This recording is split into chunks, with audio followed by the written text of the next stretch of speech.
personally, you have been attacked in the last few days, few weeks, for actually taking a stand on I guess the Palestinian issue.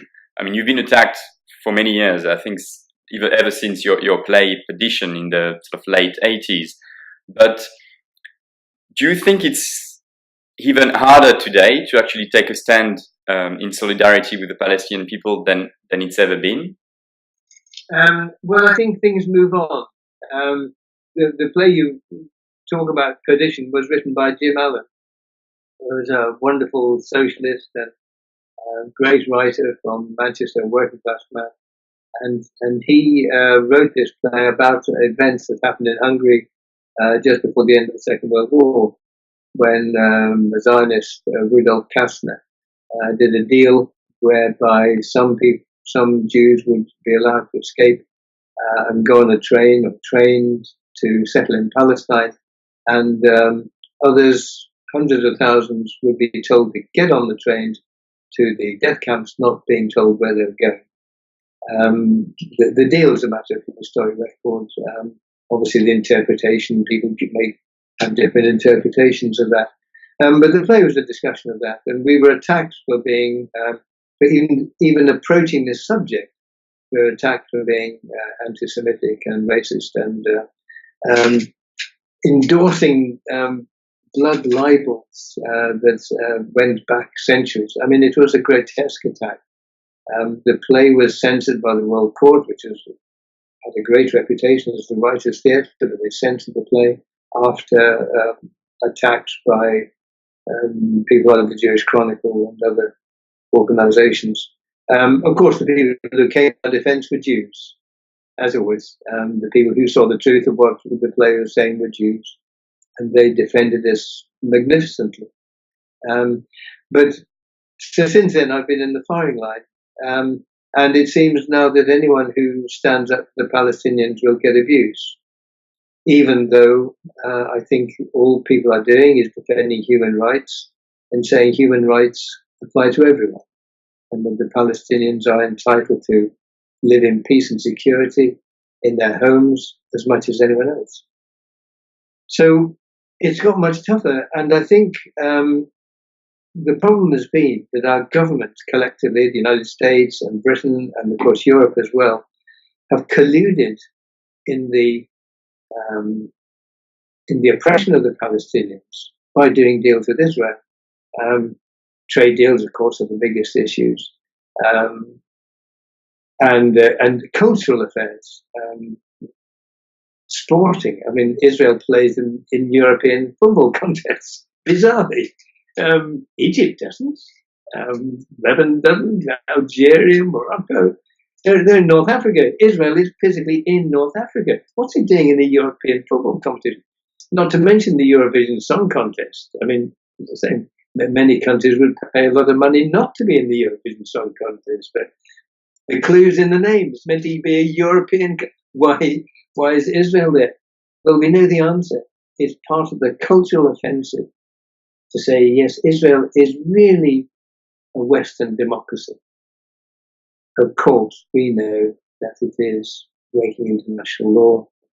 It is breaking the Geneva Conventions. It is stealing land and making the daily lives of Palestinians intolerable. Because the campaign against the Israeli illegality has gathered strength, and because the boycott movement has gathered strength, there's now an offensive by Israeli supporters in the West to outlaw discussions of a boycott, to vilify anyone who stands up for the Palestinians. So, yes, it has got a lot more difficult, and we can say more about that. And that was my next question, actually. Right now, you have BDS activists in Europe being actually criminalized for supporting the boycott. You've got people like Moshe Mashova in the UK being kicked out of the Labour Party to write about anti-Zionism. You've got Roger Waters, yourself, being accused of being anti-Semite, of giving spurious legitimacy to Holocaust denial. And on top of that, you've got Tony Blair talking about alliances between the left and Islamists. do you see a pattern here, or can you connect the dots somehow? Well, I think it is. They're all part of this concerted campaign to make it not acceptable to criticize Israel, to draw a veil over Israel's breaches of international law, and make it to ally criticisms of Zionism and Israel as anti-Semitic, and of course Tony Blair is part of that by suggesting the left or critics of Palestine are complicit with Islam. I hadn't seen that, but I'm not surprised by it. The expulsion of Moshe Makava from the Labour Party, which again I've heard about. I haven't read the details, but I mean he's a man of great integrity, an academic, an elderly man. The idea that he's anti-Semitic is bizarre. I mean, the man is a Jewish man, and there's a pattern. You will find, you'll often find that apparently liberal newspapers firing the first shot in quite moderate language, and then they open the door for the extremists to pile through and use the term anti-Semitic, and someone to. I mean, I was accused, obviously wrongly, of giving spurious legitimacy to Holocaust denial. Of course, I didn't do anything of the kind. Somebody quoted another interview that someone else had done at me in a BBC broadcast. And I didn't know what had been said. I didn't know what I was asked to defend or condemn. And I just played for time and made a generalization. And those words were twisted to suggest I tolerated Holocaust denial. Of course I don't. I don't. The Holocaust is a real historical event of the World War II.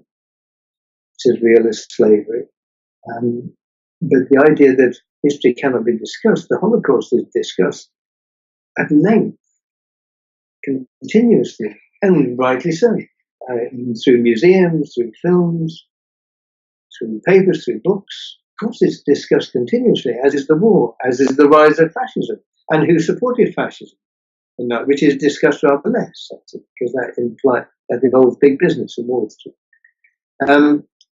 So the first shot is fired in quite moderate language, and then you get a piece which I've just discovered today, written by a man called Howard Jacobson, who is a Manchester writer, an English writer, writing in the New York Times. And I have it in front of me, and he discusses, he uses phrases like, there's the whiff of bloodlust, even from the Labour Party conference in Brighton, even in Brighton. His choice, he says, the whiff of bloodlust rises even from Brighton, which is where the Labour Party gathered. Phrases like bloodlust are meant to be incendiary, are meant to be provocative, and to provoke a kind of rage against anybody who is nominated in these attacks, of which I am one, of course. But the most serious piece comes at the end, when this man attacking us and me and the Labour Party in general says that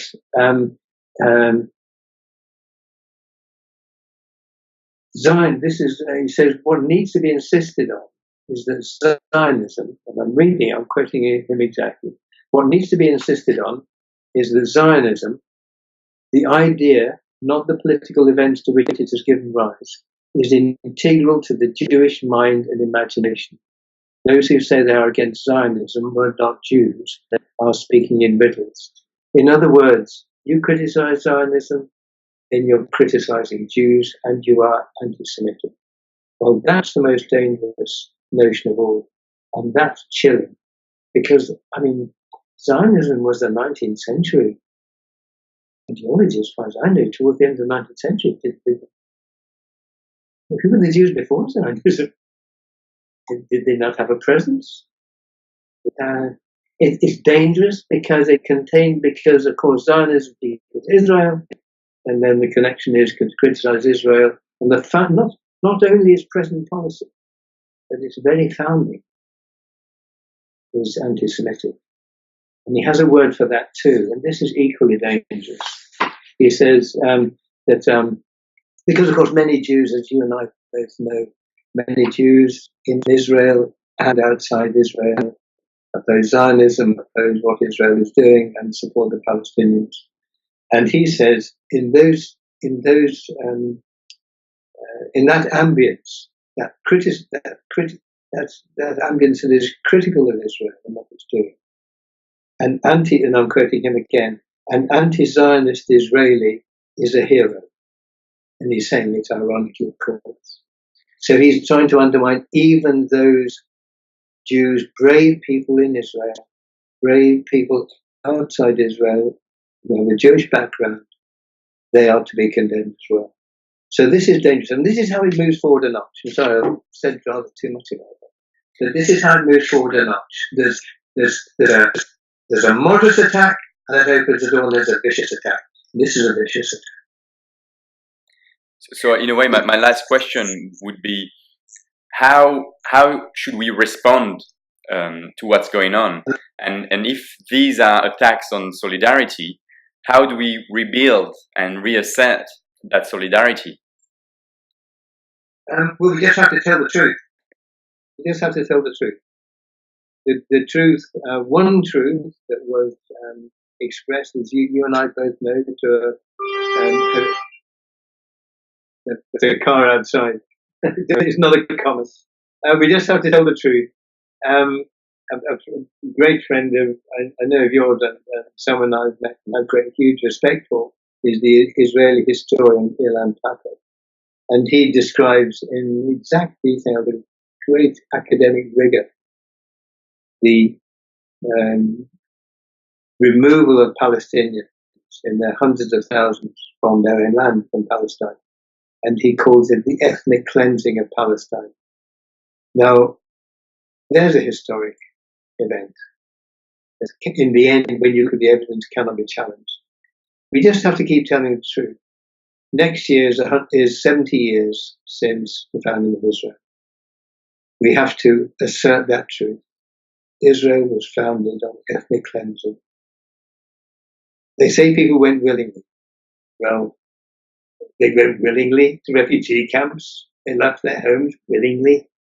Come on, we know the truth. We have to assert the reality of how Israel was founded and the consequences of that same policy has continued ever since. The consequences for Palestinians, theft of their land, human rights that they've been denied. We just have to tell the truth. Demand the rule of law, the rule of international law, demand the rule of the Geneva Conventions. Tell the truth.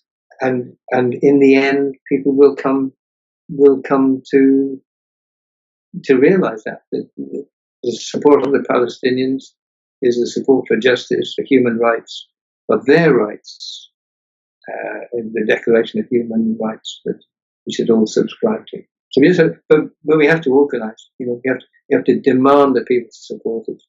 People who would consider themselves generally supportive of people living together with peace, say, well, look, no, here's the fact. That how can you not support the Palestinians?